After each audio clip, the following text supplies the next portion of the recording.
Orang yang begitu kecanduan dengan mode sudah mulai membaca tren mode tahun 2025 itu akan menjadi warna seperti apa, sudah mulai dibaca. Dan juga ada banyak orang yang sibuk dengan pelbagai macam aksesori pernak-pernik seputar Natal, gua Natal, pohon Natal, lagu-lagu Natal, kaset-kaset yang bernuansa Natal, dan sebagainya. Orang juga mulai yang sebelumnya itu tidak memperhatikan ruangan-ruangan yang kotor, berdebu, ada banyak sarang laba-laba mulai mendapatkan perhatian. Karena takut nanti kalau ada tamu dianggap sebagai orang yang jorok atau pemalas dan sebagainya. Kemudian selokan-selokan yang selama ini tergenang oleh air dan aromanya menyengat, itu mulai dibersihkan. Intinya adalah orang berjuang untuk menyambut kelahiran sang jabang bayi yang adalah tanda cinta Tuhan untuk kita dengan penuh sukacita, dengan penuh pengharapan, dengan penuh cinta, dengan penuh damai. Apakah salah, Romo? Tidak salah. Tetapi ada sesuatu yang lebih penting, lebih mendasar, lebih hakiki, lebih esensial. Dan itu yang harus diutamakan. Apa itu? Di dalam ruang hati kita banyak lorong-lorong yang berlika-liku, maka harus diratakan. Karena ini akan mengganggu cara pandang kita untuk melihat Tuhan. Dalam hati kita itu juga banyak mungkin sampah-sampah atau sarang laba-laba. Mungkin debu-debu, atau mungkin selokan-selokan yang penuh dengan air yang aromanya menyengat, yang harus dibersihkan.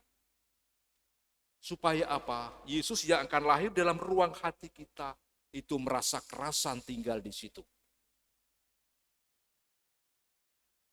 Bapak, Ibu, dan saudaraku terkasih, Advent itu bukan berarti saat di mana kita untuk menyongsong kelahiran Yesus yang akan datang ke dunia ini, yang akan membawa sukacita dan kegembiraan, yang akan membawa pembebasan, penyelamatan, yang akan memugar kemanusiaan lama menjadi manusia baru, dan sekaligus mengubah sejarah kegelapan yang penuh dengan kegelapan menjadi sejarah keselamatan yang memberi harapan.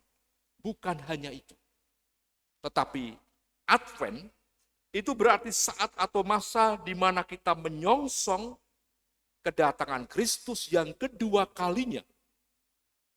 Ya, yang akan mengadili semua orang, baik yang hidup maupun yang mati tanpa kecuali. Dia akan datang dengan kejayaannya, dia akan datang dengan kemuliaannya. Dan tak ada satu orang pun yang bisa menyembunyikan diri. Karena setiap orang akan dimintai pertanggungjawaban sesuai dengan kehidupan yang dilakukan. Maka kalau selama orang hidupnya takut taat akan Tuhan, menginvestasikan perkara-perkara yang surgawi, perkara-perkara ilahi, di balik kehidupan, di tengah kehidupan berjuang untuk menggenapi, memenuhi kebutuhan-kebutuhan jasmani.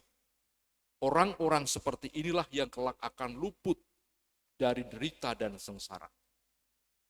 Maka momen masa Advent itu sekali lagi bukan hanya kesempatan untuk menyongsong kelahiran Yesus Sang Juru Selamat, tetapi juga menanti kedatangan Kristus yang kedua kalinya. Lalu persoalannya adalah apa yang harus kita lakukan? Apa yang harus kita buat? Supaya kita tidak mati ketakutan seperti yang digambarkan dalam bacaan hari ini. Kita bisa mengambil nas-nas dari apa yang dikatakan Tuhan tadi. Berjaga-jagalah selalu sambil berdoa, supaya kamu mendapatkan kekuatan untuk luput dari semua yang akan terjadi. Maka upaya yang perlu kita lakukan yang pertama, menata, memantaskan diri, dengan tetap terus membangun dan memperbaharui diri dengan sikap tobat secara terus-menerus. Membuang kotoran-kotoran, yang tadinya aromanya menyengat, kita ubah menjadi selokan yang penuh dengan warna, airnya jernih, tidak beraroma lagi. Sehingga orang-orang yang bersua dengan kita merasa aman dan nyaman. Mungkin dalam ruang hati kita selama ini banyak sarang laba-laba yang mengganggu, menghambat bukan hanya diri kita, roda kehidupan yang kita jalani, tapi juga menghambat pandangan orang lain. Itu yang harus kita bersihkan, itu yang harus kita tata ulang.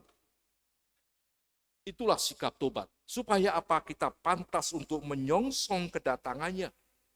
Baik kedatangannya yang kedua kali, maupun saat kedatangannya pada hari raya Natal nanti. Kemudian, yang kedua, kita diminta untuk selalu berjaga sambil berdoa. Artinya kita tetap fokus kepada Dia. Dunia boleh berubah, teknologi boleh canggih, roda kehidupan kita tetap terus berputar. Ekonomi kita menjadi lebih baik mungkin. Kehidupan kita berkembang dengan pesat.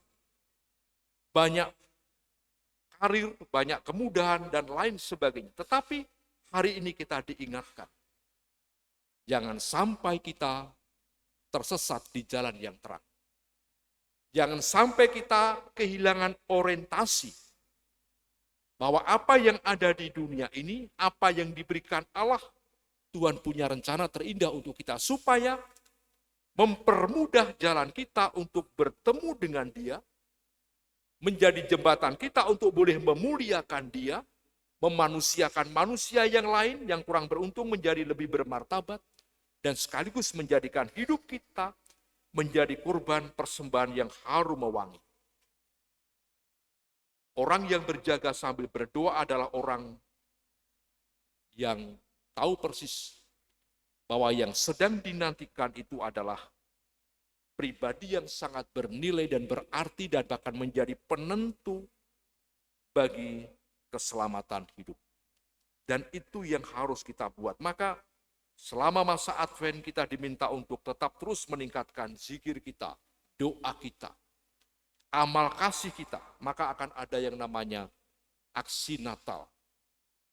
Sebagian juga akan kita bagi rasakan, sebagian juga kita akan dermakan untuk orang-orang yang kurang beruntung di dalam hidup, termasuk mereka yang mungkin dalam dunia pendidikan mengalami kesulitan, lewat ayu kuliah, juga lewat ayu sekolah.